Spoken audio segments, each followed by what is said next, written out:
Parliament ఎన్నికల్లో Etela రాజేందర్కు check పెట్టేందుకు బండి సంజయ్ ప్రయత్నాలు చేస్తున్నారా? అందులో భాగంగానే పార్లమెంటు స్థానమైనటువంటి మల్కాజ్గిరి స్థానం నుంచి ఎట్టి పరిస్థితుల్లోనూ ఈటెల రాజేందర్ను పోటీ చేయకుండా ఉండేలాగా బీజేపీ పెద్దల దగ్గర బండి సంజయ్ పావులు కదుపుతున్నారా అంటే అవునని సమాధానం ఇస్తున్నారు కొంతమంది రాజకీయ విశ్లేషకులు. ఇక ఇదే అంశానికి సంబంధించి మనతో మాట్లాడేందుకు టీడీపీ అధికార ప్రతినిధి సూర్యదేవర లత గారు మనతో ఉన్నారు.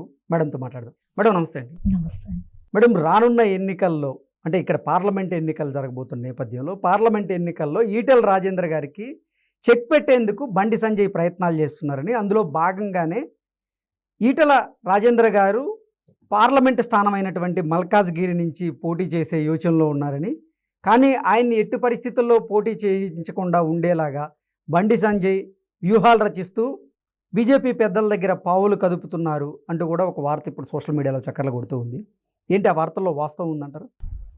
మొదటి నుంచి కూడానండి బండి సంజయ్ గారికి ఈటెల గారికి ఈ సఖ్యత లేదు.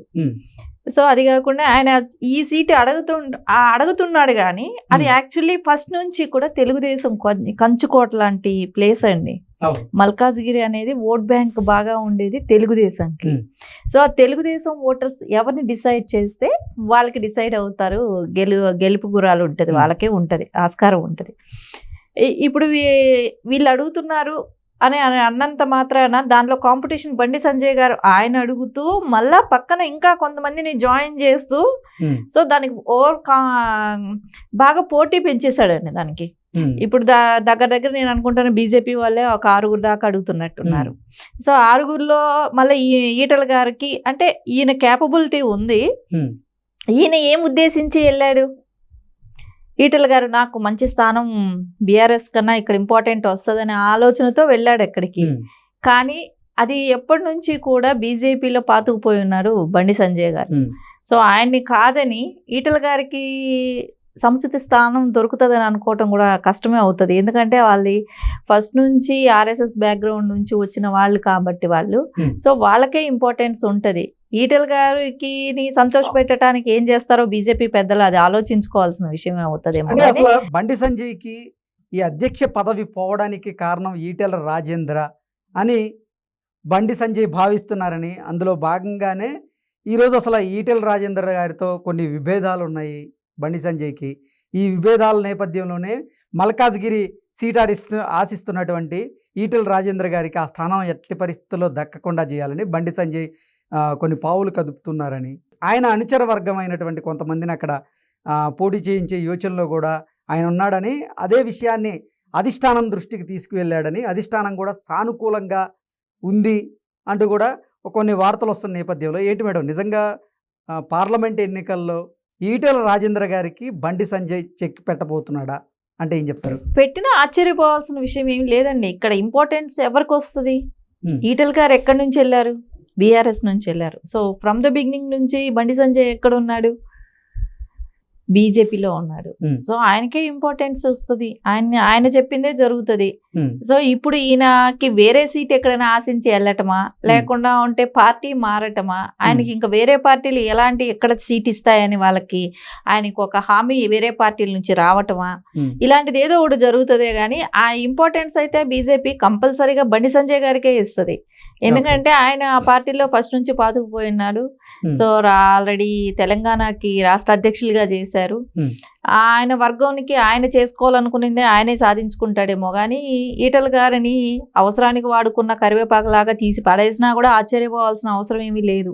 అంటే ఎన్నికల ముందు అయితే ఈటెల రాజేంద్ర గారికి భారతీయ జనతా పార్టీకి సంబంధించినటువంటి పెద్దలు చాలా ప్రాధాన్యతను ఇస్తూ వచ్చారు. కానీ మొన్న జరిగినటువంటి అసెంబ్లీ ఎన్నికల్లో 2 చోట్ల పోటీ చేసి 2 చోట్ల ఓడిపోయిన నేపథ్యంలో ఇప్పుడు ఆయన ప్రాధాన్యత అంత లేదు బీజేపీ పెద్దల దగ్గర అంటూ కూడా కొన్ని వార్తలు వస్తున్న నేపథ్యంలో ఆయనకి ఇంకా బీజేపీ నుంచి చెక్ పడడం ఖాయమా? డెఫినెట్గా పడుతుందని అనుకుంటున్నా. ఎందుకంటేనండి అక్కడ బీజేపీలో అంటే అంతర్గత విషయాలు మనకు తెలియకపోయినా కూడా కొంచెం వరకైనా మనకు ఒక అవగాహన ఉంటుంది కాబట్టి చెప్పగలుగుతున్నా. ఏంటంటే వాళ్ళు ఫస్ట్ నుంచి ఉన్న వాళ్ళకి వచ్చిన ఇంపార్టెంట్ కన్నా వీళ్ళు మధ్యలో వెళ్ళిన వాళ్ళ పరిస్థితులు ఎప్పుడూ అటు ఇటుగానే ఉంటాయి. ఎందుకంటే మాకు తెలిసి మా పార్టీ నుంచి వెళ్ళిన వాళ్ళ పరిస్థితులు మేము వింటుంటాం కాబట్టి చాలా మంది ఇమడలేక మళ్ళీ వేరే పార్టీలు తిరిగిన వాళ్ళు కూడా ఉన్నారు, చూస్తున్నాము. సో అక్కడ జనరల్గా ఇమడడం కష్టమనే ఉంటుందండి. ఎందుకంటే ఫ్రమ్ ద బిగినింగ్ నుంచి ఉన్నాళ్ళు వాళ్ళు రానివ్వటం వీళ్ళని ఇలాంటివి కష్టంగానే ఉంటుంది. బీజేపీతో డెఫినెట్గా చెక్ పెడతారండి. ఈటల గారికి అది కాకుండా ఆయన గెలుపు గుర్రంగా ఉన్నప్పుడు వరకే ఆయనకు ఒక విలువ ఉండింది అక్కడ. సో ఎప్పుడైతే ఓడిపోయారో, ఓడిపోయిన తర్వాత ఆయనని తీసుకోవటం కష్టంగానే చేస్తారు. ఎంత నేను ఖర్చు పెట్టుకుంటాను చేస్తానన్నా కూడా అక్కడ పొసగలేదు. కాబట్టి బండి సంజయ్ ఈటల గారు అన్నప్పుడు వాళ్ళు డెఫినెట్గా బండి సంజయ్ గారికి వాళ్ళ మద్దతు ఉంటుంది. సో ఈటల ఎక్స్పెక్ట్ చేయాల్సిందే, మనం వేరే పార్టీలో ఆయన్ని మళ్ళా తొందరలో చూడాల్సిందే.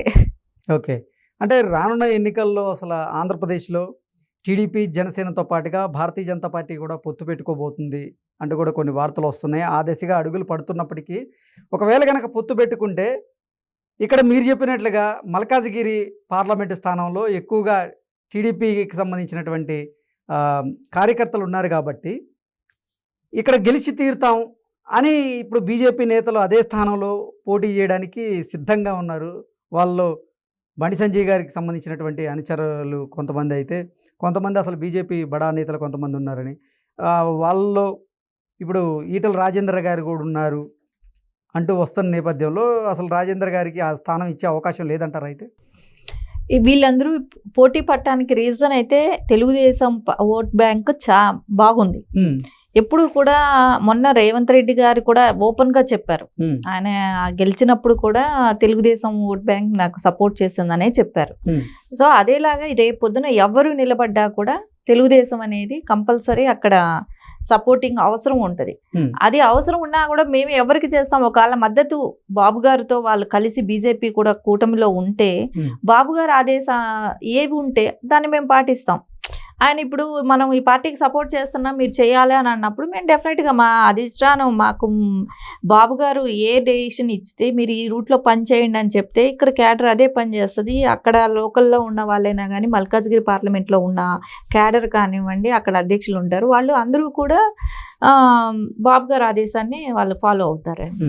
సో అది వాళ్ళ సీట్ తెచ్చుకునే వరకు వాళ్ళది ఉంటుంది. తర్వాత మా బాబు గారు ఏం చెప్తే దానికి ఫాలో పని చేస్తామండి. ఓకే, ఏంటి మేడం అసలు ఒకవేళ కనుక మల్కాజ్గిరి లోక్సభ స్థానం ఈటల రాజేందర్కి ఇవ్వకపోతే ఆయన పార్టీ వీడి బయటకు వచ్చే అవకాశం కనపడుతుందా అంటే ఏం చెప్తారు? ఉంటుంది కదండి, వాళ్ళకు ఒక సెల్ఫ్ రెస్పెక్ట్ లేదు అనుకున్నప్పుడు తప్పకుండా బయటకు రావడానికి ట్రై చేస్తారు. ఎందుకంటే ఆయన కూడా మినిస్టర్గా చేశాడు. సో గత కొన్ని ఉద్యమంలో కీలక పాత్ర చాలా సంవత్సరాలుగా ఆయన ఎమ్మెల్యేగా చూస్తున్నాం. సో అలాంటి వ్యక్తి ఖాళీగా ఉండలేరు. ఇప్పుడు ఏ సీటు లేకుండా ఉండటం అనేది ఆయనకి రాజకీయంగా ఆయనకంటూ ఒక కేడర్ ఉంటుంది. ఒక నియోజకవర్గంలోనే కానివ్వండి ఎక్కడైనా సరే ఆయనకంటూ ఒక పలుకుబడి ఉంటుంది కదా. ఆయన డెఫినెట్గా పోటీ చేయాలనుకుంటారు. చేయటం కూడా సమంజసమే.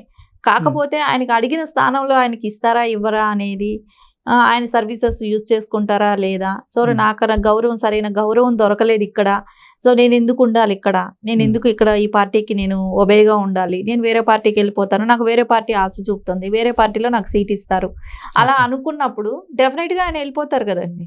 ఓకే, కాంగ్రెస్లోకి వచ్చే అవకాశం ఏమైనా కనపడుతుంది? ఇంకా ఆప్షన్ లేదు కదా. ఇప్పుడు ఇంకా వేరే బీఆర్ఎస్ నుంచి బయట వచ్చారు, కేసీఆర్ గారితో ఆయనకి పడట్లేదు. సో ఇంకా వేరే ఛానల్ ఏముంది, కాంగ్రెస్కి వెళ్తారు. ఇప్పుడు ఎలక్షన్స్ దగ్గరగా ఉన్నాయి. సో ఇంకా వేరే పార్టీల్లో ఎక్కడ వెళ్ళే ఛాన్స్ లేదు కాబట్టి సో కాంగ్రెస్లో వాళ్ళు కానీ హామీ ఇస్తే మల్కాజ్గిరి కావాలని అనుకుంటే వాళ్ళ దీనిలో కూడా యాక్చువల్లీ వాళ్ళు కూడా చూస్తున్నాం, వాళ్ళకు కూడా మల్కాజ్గిరిలో చాలా కాంపిటీషన్ ఉంది అక్కడ కూడా. సో అన్నప్పుడు కష్టంగానే ఉంటుంది. అక్కడ వాళ్ళైనా ఇవ్వటం, మల్కాజ్గిరే కావాలనుకుంటే వాళ్ళైనా ఇవ్వటం కష్టంగానే ఉంటుంది. సో మనం ఏదైనా వెయిట్ అండ్ సీ, ఇంకో రోజుల్లో తెలుస్తుంది, 1-2 రోజుల్లోనే వచ్చేస్తాయి అన్ని మనకు సీట్ ఇచ్చేసేది కన్ఫర్మ్ అవుతాయి ఎవరికనేది. డెఫినెట్ గా వెయిట్ అండ్ సీనే. ఓకే.